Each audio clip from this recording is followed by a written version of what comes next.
के मुख्यमंत्री सहित कई मंत्री पौधारोपण कर उसका प्रचार कर रहे हैं। इसके साथ ही मध्य प्रदेश में भूखंड का नक्शा स्वीकृत होते ही 2 पेड़ अनिवार्य रूप से लगाने के नियमों का भी हवाला दिया जा रहा है। पर सत्यता यह है कि टीएनसी से नक्शा स्वीकृत किए जाने के बाद वृक्ष की अनिवार्यता पहले से ही है। आज ऐसे ही कई सवाल वरिष्ठ अधिवक्ता और कांग्रेस के मीडिया पैनलिस्ट प्रमोद कुमार द्विवेदी ने पत्रकारों से चर्चा करते हुए उठाए। कांग्रेस कमेटी के मीडिया पैनलिस्ट प्रमोद कुमार द्विवेदी ने प्रदेश के मुख्यमंत्री शिवराज सिंह चौहान से सवाल किया है कि वह प्रतिदिन वृक्षारोपण कर रहे हैं। नीति जो पहले से ही बनी है, टीएनसीपी मानचित्र स्वीकृत करते हर भूखंड के सामने 2 पेड़ लगाने की अनिवार्यता मानचित्र के दाखिले में देती रही है।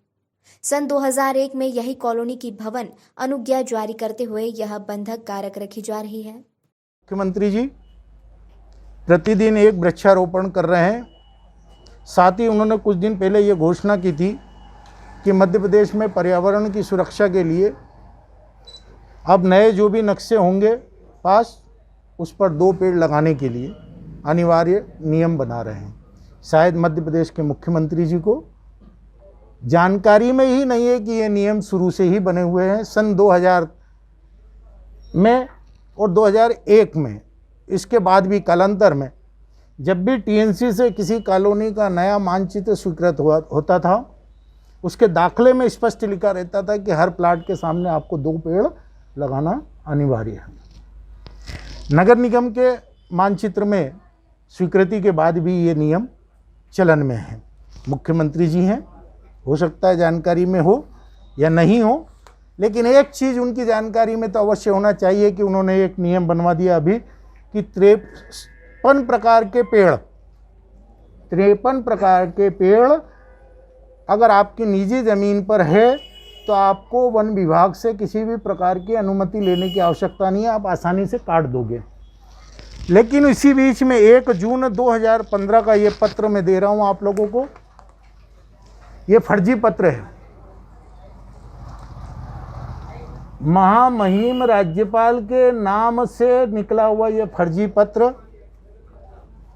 प्रशांत कुमार सचिव मध्य प्रदेश के वन विभाग मंत्रालय वन भवन भोपाल से 1 जून को निकला। विधिवत आवक जावक होकर के खंडवा और अन्य विभागों में, अन्य स्थानों पर, साथ ही साथ इंदौर के वन मंडल कार्यालय में भी इसकी आवक और जावक हुई।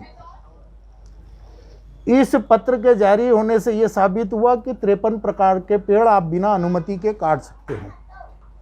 1 जून को फर्जी पत्र निकल गया और अब मुख्यमंत्री जी नया पत्र और गजट नोटिफिकेशन करते हुए इसी पत्र की पुष्टि हो रही है। यानी यह पत्र फर्जी था, अब असली पत्र निकल गया।